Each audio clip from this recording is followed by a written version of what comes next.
Hello and welcome to episode 1 of Impact Up podcast, Impact Trauma Recovery podcast. Episode 1, and it is my delight to bring to you this podcast, which is aimed at showing people who've gone through some amazing traumatic experiences and discussing how they've overcome it. And today I am honoured for the first episode of this podcast to be joined by my very good friend Steven Willey. So, Steven, could you please introduce yourself to listeners, please? Oh yeah. Thanks for that, Ian. As you said, I'm Steve Willey, and you want to talk about trauma recovery. Well, nearly 20 years ago, I was in a very serious car accident, and I'm very lucky to be alive. I'm happily going to tell you about that. Yeah, so we're looking forward to that, and actually, it's a really amazing story. But before we get into the nitty gritty of it, because I have heard this story before, and it is an incredible one. Are you happy to explain a little bit about your life and where you're at the moment, Steven? Yeah, happily. Yeah. At the minute, currently working for an international law firm. I relocated to the Midlands here in the UK at the end of 2019, and I work for an international law firm.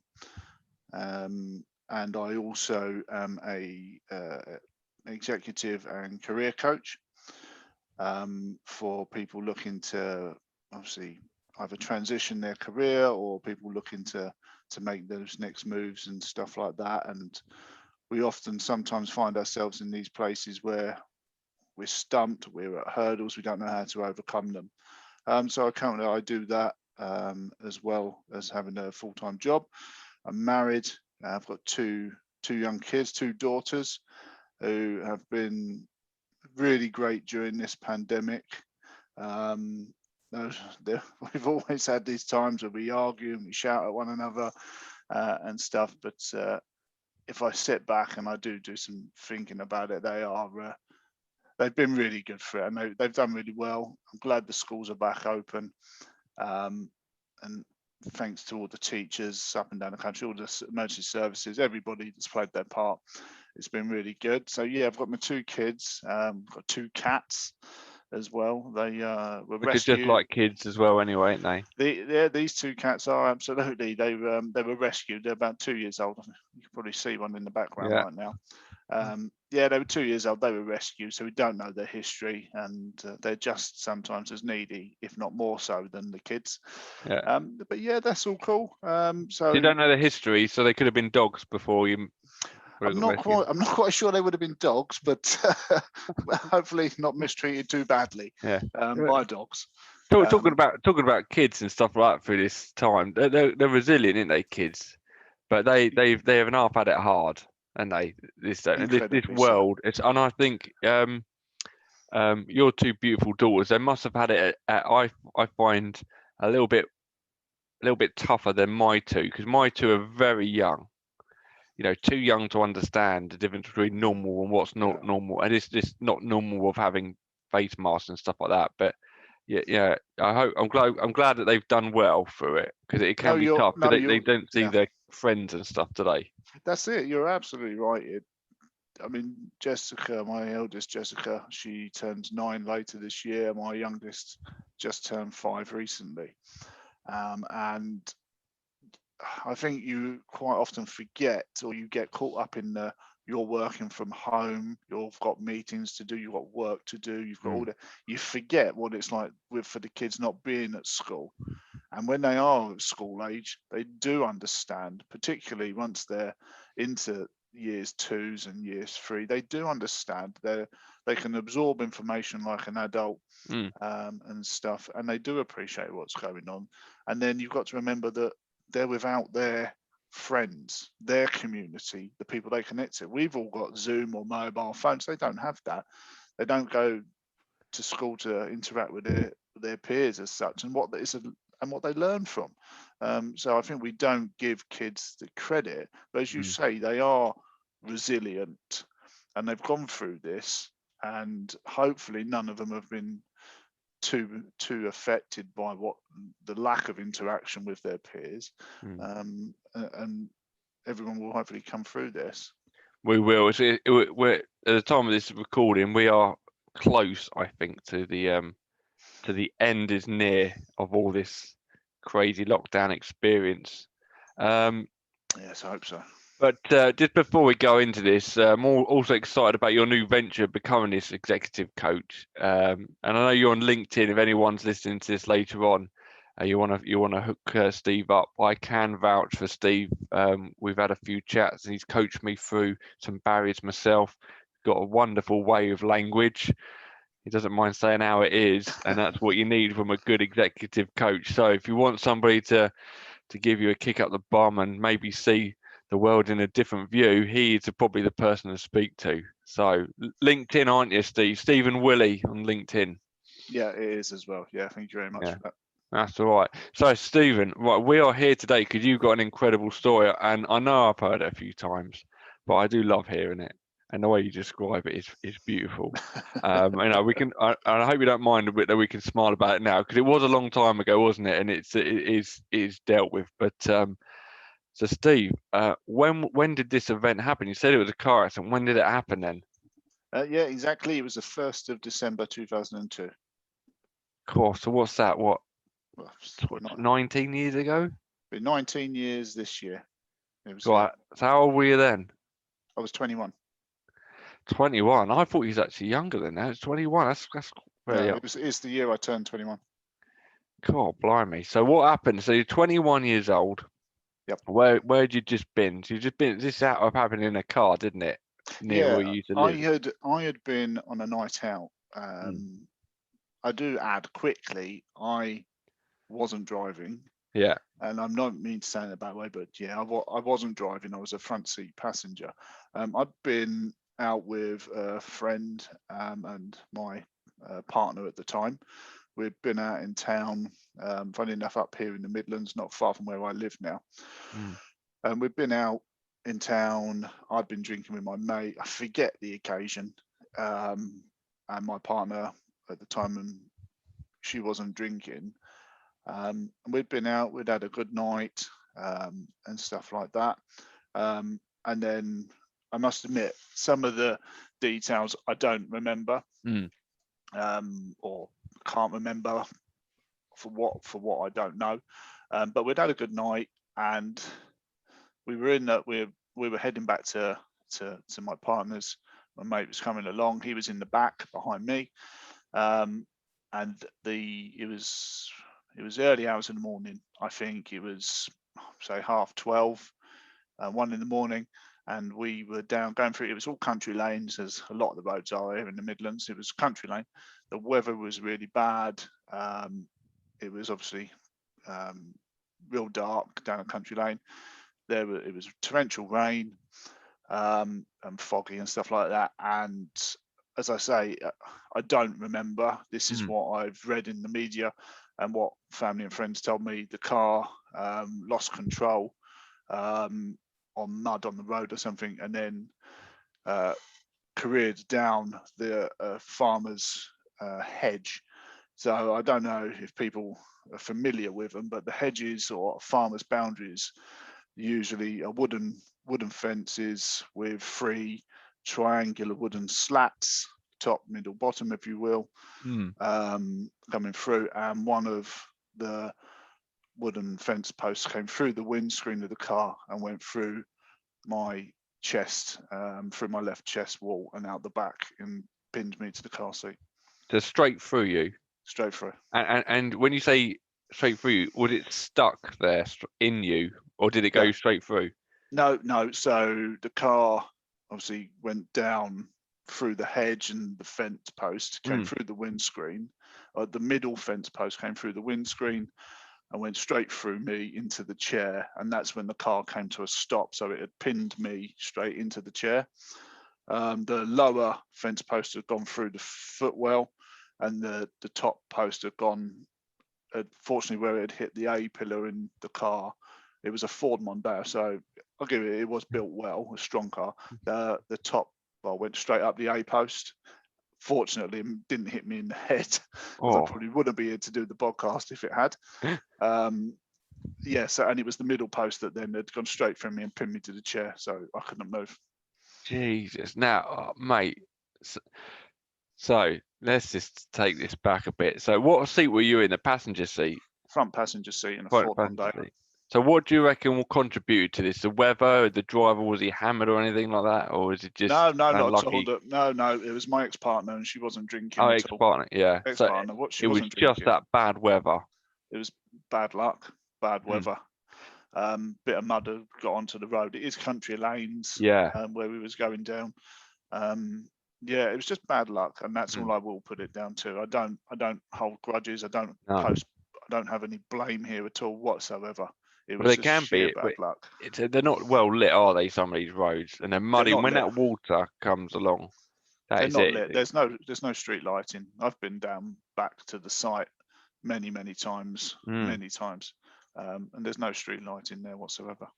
God, blimey. So, right, before we go into a little bit further about what happened next, and thank you for this little pause here, but before we go into a little bit further, what point could you say about memory about this event?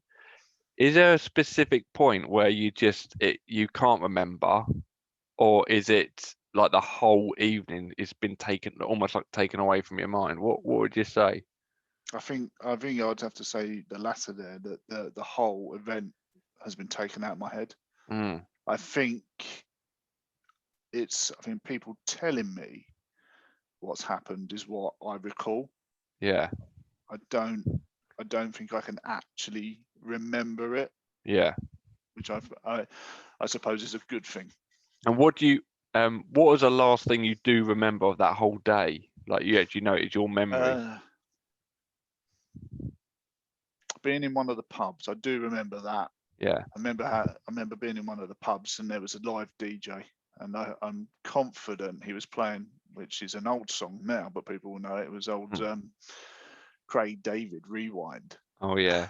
So yeah, I remember hearing that coming on, and it was and I think even back then, 19 years ago, it had already been played to the death for a few years. Was played. It was played at my sixth form, and it was when the crowd say ball select. It was boink. It was a little boink sound, and every time it went boink, everyone at sixth form in the little common room used to stick their finger up going boink. I remember that. So yeah, back in when Craig David was on the top of the charts. Yeah, so it was a long time ago. So I do remember that. Your memory then, did it fade or did it just go? Do you think this was a I mean, I know it's hard to answer this question because it's about sort of psychology, neuroscience, all that sort of stuff. But do you think as a protective measure it decided to, put a block? Yeah. I totally agree with that. Yeah. It kind of went, I'm not going to let you remember this kind of thing. Yeah, the mind, over the years, I've had all sorts of, how do you call it, flashbacks. I've had post-traumatic stress. I've had all kinds of things, and I've looked into it. I've read up a bit about the mind and stuff, and I totally believe that the mind has switched off that for me on purpose. Whether my mind did it because it doesn't think I could handle it, I don't know, but it's done it to protect me. Isn't it fascinating? Isn't it fascinating? Absolutely. How your mind does it's incredible, because one of the next things I do remember is being in intensive care, and that's the next thing I remember, which is then. We'll talk about that in a minute, because there's an amazing bit, isn't there, coming up? There's an amazing bit now.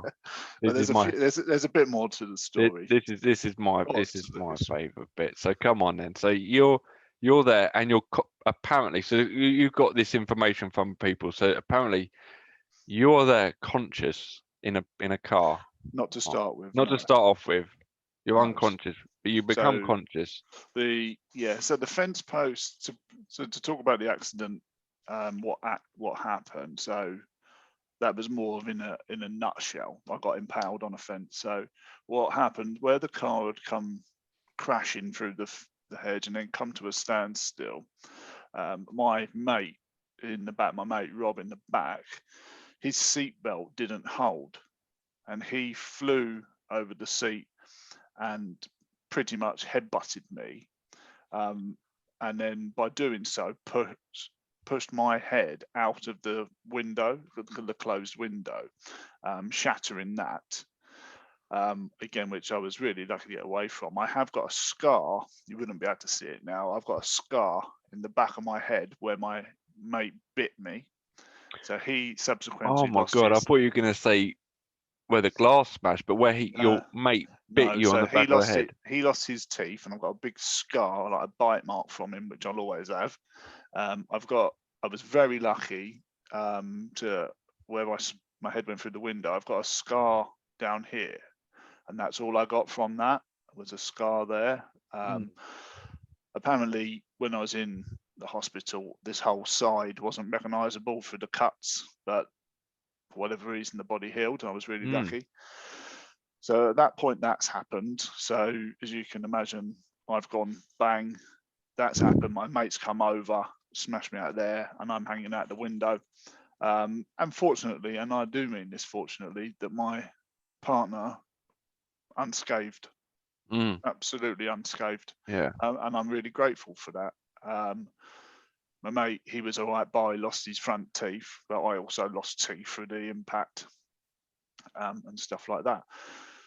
So the next bit, what happened, again, this is what I've been told because I don't remember, is that apparently there was a car come towards, which then the headlights lit up the event, and my then partner was saying, okay, oh no, we've crashed, oh blimey, everyone might get up. And then there was no response. The headlights then hit the car. She turns around and sees me in the situation I was in, and then my mate was unconscious on the back seat. He obviously came around quite quickly, and then it was me. The other car stopped. They started to come over and try and find out, and then I gained consciousness. I don't remember this, but they said I then put my feet on the dashboard of the Mondeo, and I pushed so strong backwards, I snapped the chair back, and I pulled the fence post out. So I then obviously just had a hole. My day. So did they say that when you gained consciousness, you saw this post sticking out of you? So you knew what you're doing and sort of thing. You kind of like looked at it and say, I don't want this in me anymore, sort of thing. Yes, exactly how I reacted, apparently. It's like got the, and put my feet on the dashboard. I leant back, pushed with all my might, my feet on the dash, and I snapped the back of the chair off and pulled the fence post out. And what I didn't know either as well is that the car was apparently teetering on a little valley and stuff. So I was worried. It's like some Indiana Jones film, isn't it? Or a nightmare on Elm Street type horror story. Yeah. How thick was this post? If that is anything, yeah, but that is a big. Sorry, you're showing us the camera like this big old triangle. So yeah, it's probably. Yeah, but that is a big. You're saying, oh, that's it. That hole in your body from one end to the other. That's a pretty big hole to have. Yeah, so that's what that was the impact, and then I've obviously pulled it out. What happened next was due to the poor weather conditions, they couldn't get an ambulance out to me for over an hour. So they tried, obviously, what you call HEMS, the helicopter service. They couldn't lift because of the poor weather conditions. All regular ambulances, despite the level of emergency, were all tucked up and they couldn't get out to me. First people on scene were a solo medic, fire service, and the police. And it was that lot that helped save my life. So yeah, I then proceeded I was in the car for over an hour while they stabilised it, and obviously fire brigade lover roof didn't know to come off, so that came off. Yeah, it's got to come off with the fire brigade lover roof off, exactly. didn't they? So that had to come off. They stabilised it. And yeah, I was there for over an hour waiting for a proper ambulance to then take me to a hospital because no one else could because of my condition. And then again, I don't remember this, but they're saying that at some point I've turned around and was touching where the impact was, and I'm going, oh, I can feel something moving. So I'd obviously put my, this is what I've been told. I don't remember this, and stuff like that. That'd be your heart, probably then. That was probably, I touched my own heart. Oh, God. This is a podcast about trauma recovery. Okay, this is the lead up to it. I'm not here to scare people on Halloween. Yeah, so this is what I was told. And then as obviously in that situation again, as I call it, I had to be, jump started twice at the scene. So you died? Is that what you're saying? Yeah, pretty much. Flatlined is what you call it. Yeah. And so they had to get the old jump starters out and put the jump leads on and get me done twice at the scene. Eventually, obviously they did get an ambulance to me, and I was taken to the Derbyshire Royal Infirmary Hospital, where they got a emergency consultant down from Nottingham, Mr. Morgan, and yeah, they worked through the night, and well, here I am. Well, you still remember his name as well, this surgeon bloke. Oh yeah, I don't think I'll ever forget that. Yeah. Well, he's a specialist in dealing with that kind of. I assume he's retired now, but he was a thoracic, so the chest area, thoracic consultant surgeon, Yeah. so the specialist on call at the time, funny enough. And yeah, so they couldn't fly him down. He had to be fast roaded down the M1 or whatever to the DRI, where he then operated through the night. Yeah, bloody hell. Stuff. Yeah. Now I know it's been a while since I heard this story, but this shows how impactful this story's been for me, because I still remember you saying that if that post had been a little bit different or a little bit different place, it could have gone wrong. So what was the measurement of it going from survival to not survival? 2 millimeters. Oh, so 2 millimeters. Yeah. So I went to skip ahead of all the hospital bits and coming out and recovery to an extent when I'm up and about, and that to go back, and I saw Mr. Morgan with my parents, and he sat there and he said, there's no medical explanation, I think, why you're still alive. He said, given all the injuries you sustained, you shouldn't be here. Something has kept you alive. He goes, the post scratched the pericardium of the heart. And if it had been 2 mil in, that would have been an instant wipeout. It's so when you say that very technical word there, so you're saying it scratched your heart? No, the pericardium is the protective casing around the heart. Right. So it's like an outer skin, a protective outer skin, and it scratched the pericardium. Wow. So missed the actual heart muscle. It scratched the pericardium. So that's very, very, very close then. Real close. I bet he was just looking at you as if to say, how you even here? Plus I went through over 20 units of blood. God, blimey. You are one tough bastard. Tough, lucky, I don't know. I don't know, mate, but that's amazing. And did you lose a lung as well, didn't you? Or half a lung as well? Yeah, injuries afterwards. I lost the majority of my left lung. Scratched, as you say, or scarred now the pericardium at the heart. I shattered 6 ribs front and back, broken clavicle, collarbone, and shattered my shoulder blade as well. Now, before we go into the mind, I must say how impressive it is knowing you from many years ago, not knowing any of this to start off with, how fit you are, sort of naturally. You're quite a fit guy. Did you have to work? Did you have to do this or keep your fitness up? Or yeah, absolutely. So I think what I noticed more, so quick bit of history is before my accident, I was a smoker and a drinker. Don't get me wrong, I still have a drink. but I was a smoker. I was an absolute plonker, and I smoked 20 a day, maybe more, maybe less. Who knows? I don't remember that. I thankfully can say I haven't smoked since the accident, so I'm not a smoker. But I had smoked. So afterwards, and when I was getting back out, this was just, it was still, you could still smoke in pubs then.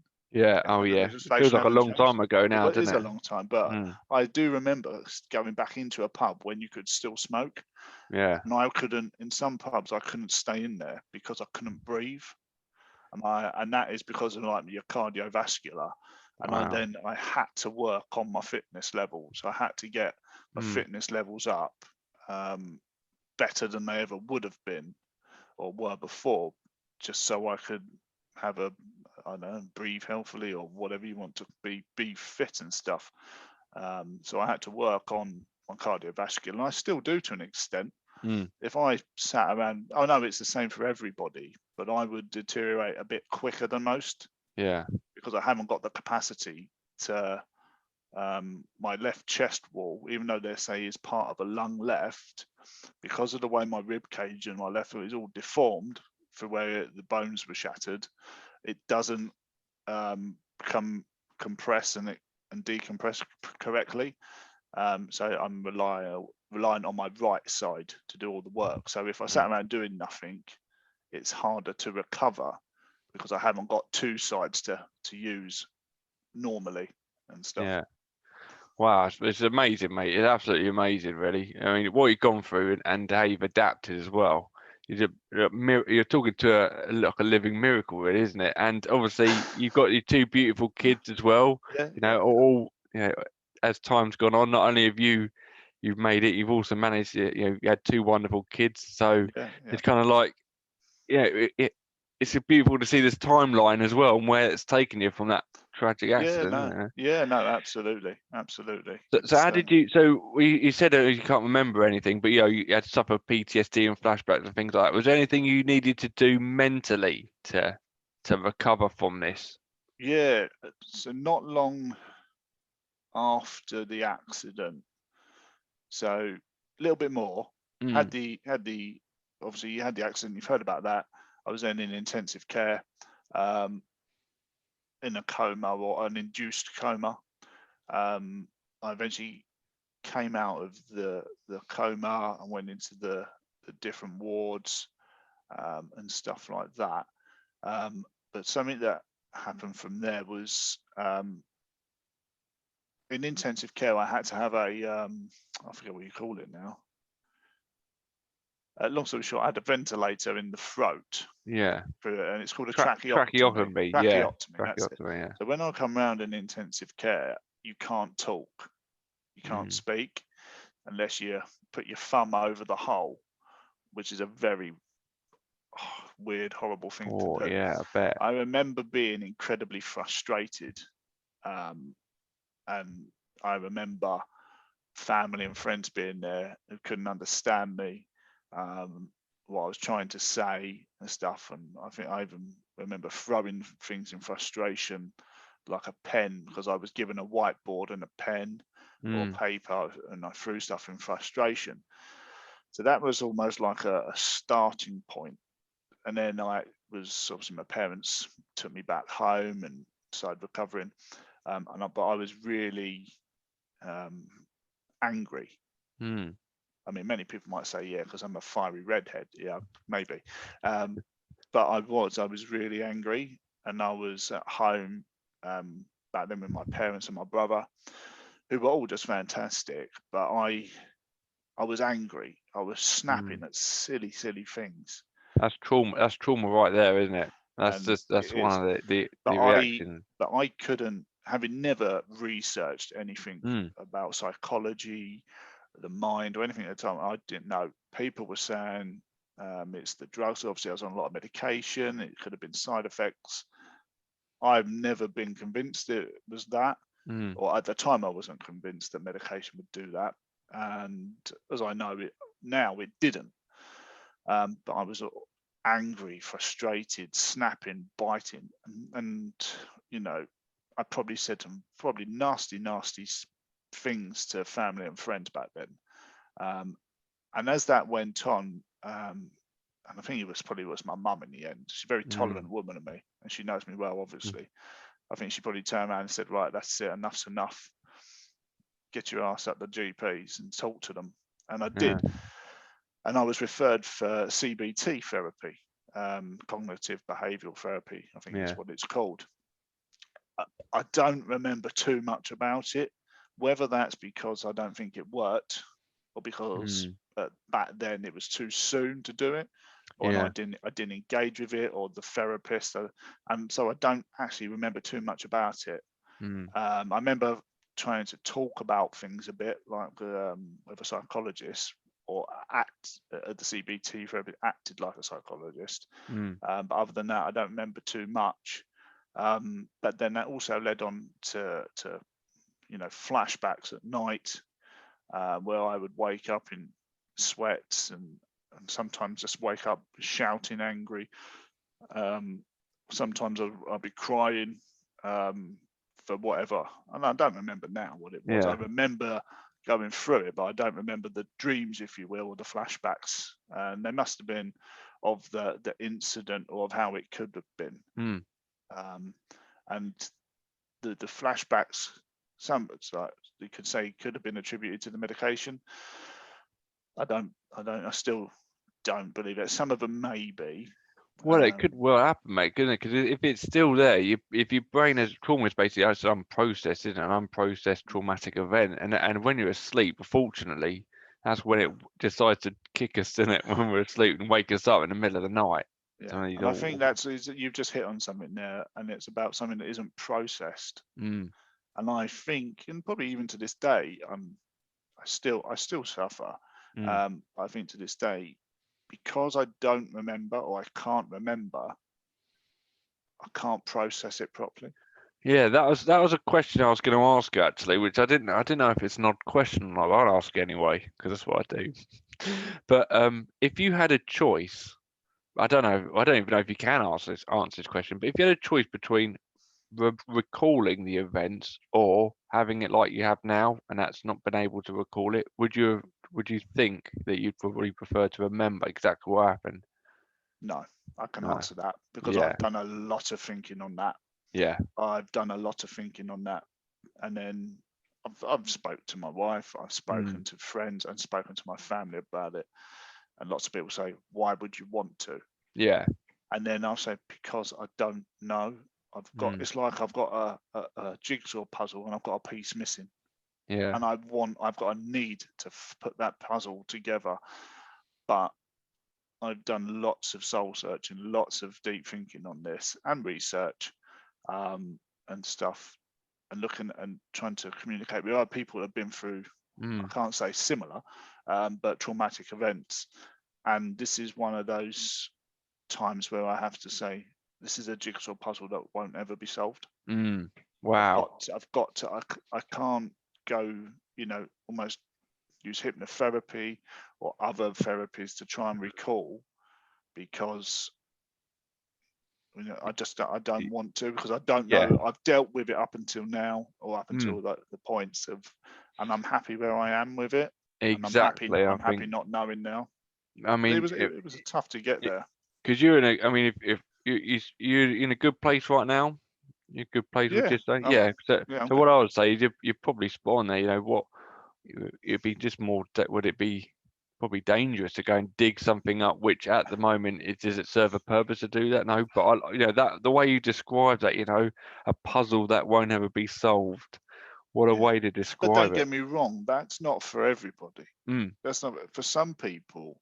I mean, I can't answer for everybody, but I imagine for some people in the things they go through in life, they might find and get to the conclusion where they need to complete it. But for me personally, I've made my peace with it, if you will. That I don't want to recall it. I'm happy to be informed. I've got newspaper articles. I've still got the originals about and stuff, and I'm happy to leave it at that. Yeah, and I agree with you massively about how some people, need closure for certain events. Yeah. Especially when, like, it could be a who done it, who's responsible, those kind of things, those traumas.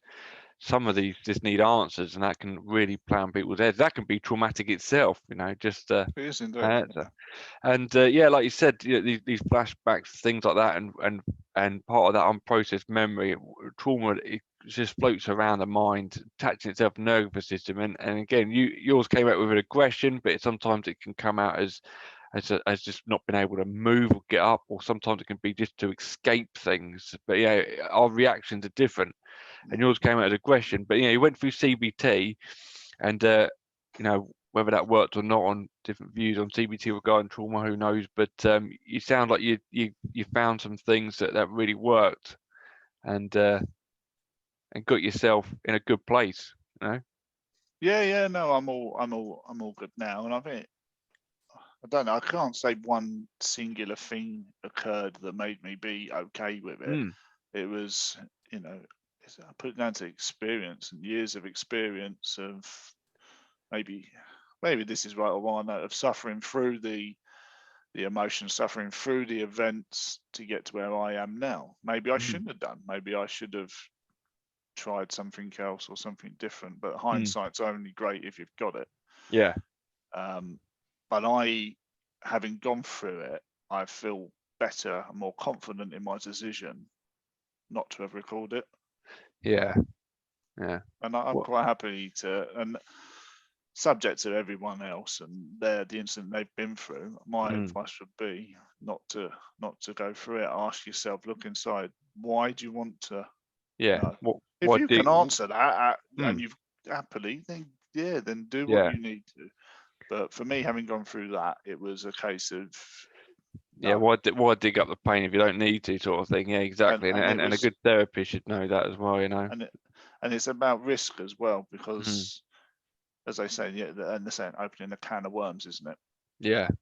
And I'm just I'm in a great place right now, and I don't need a can of worms opening up. Well, I was going to say, mate, you survived defence post through the chest, mate. I think that's enough. I think that's enough. I also think that you're Mr. Invincible, aren't you? Really, I'm surprised you don't play next Superman. Really, I mean, come on. Wow, I gave it up. Breaking a chair and then pulling a post out of your chest and then putting your fingers in a hole and feeling something moving. I mean, come on, that is. Yeah, I think I described it different to putting fingers in a hole and feeling something moving. But I think that's what you said. Put your hand in your chest. Maybe I did. Yeah, I put my hand on my chest and felt something moving. Yeah. Exactly. Yeah. I mean, well, Steve, it's inspirational, mate, I must say, and you've just done so well in life. 21 years old, that happened, and I'm very privileged to have met you many years after that event, and got to meet you, and I'm glad to have had you here today, Steve. But I'll tell you what, I think we'll leave that there today. I think you've given the listeners enough for them to be thinking about, and I'll tell you something: if they've had a bad day, this podcast, this one here, right here, they're going to be thinking, is it as bad? Is it as bad as having a fence post through the chest and spending that time in hospital and all that? Probably not. It could be worse. It could be worse. Exactly. So, guys, I'm going to leave it there. So, episode 1 of the Impactor podcast with your host, myself, Ian Q. I'm a hypnotist and specialise in trauma, working with trauma patients around the world using fast, rapid techniques. And I was joined here by the amazing Steven Willey, and he is an up-and-coming, amazing executive coach. You can find him on LinkedIn under the name Steven. That's with a V-E-N at the end. Willey, W-I-L-L-E-Y. Steven Willey. He's a good-looking fellow with glasses as well, and he'll have executive coach under his name. So hook him up if you want that. Guys, thanks for listening, and I hope to see you guys at the next podcast. So, Impact to Trauma Recovery, check it out.